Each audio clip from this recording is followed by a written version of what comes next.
Connectivity issues. The broken bridge. Think of connectivity issues as a bridge between two islands. Your computer is on one island and the internet is on the other. For you to see a website, a package of data has to travel across that bridge, go to a server, and come back. Connectivity issues happen when that bridge is broken, blocked, or simply hasn't been built yet. The no connectivity dead end. When your computer says no connectivity, it means it doesn't even see a bridge. This is usually a physical problem. It's like trying to turn on a lamp that isn't plugged into the wall. As a first step, a technician will check the layers of the connection. The physical plug. Is the Ethernet cable clicked in tight? Is the Wi-Fi switch on your laptop turned on?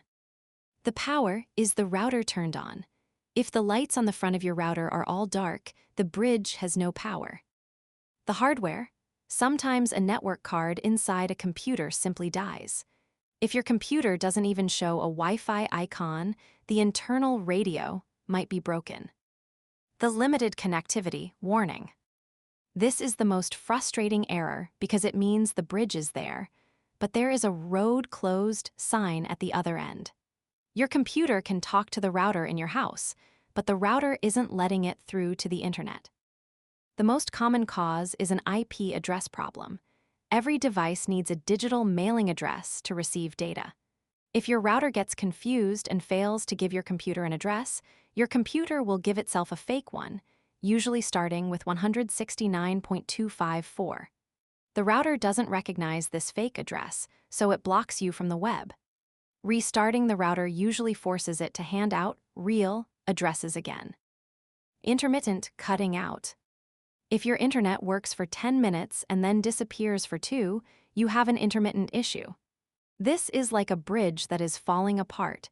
It works fine for a light bicycle, but it collapses when a heavy truck tries to cross. Interference.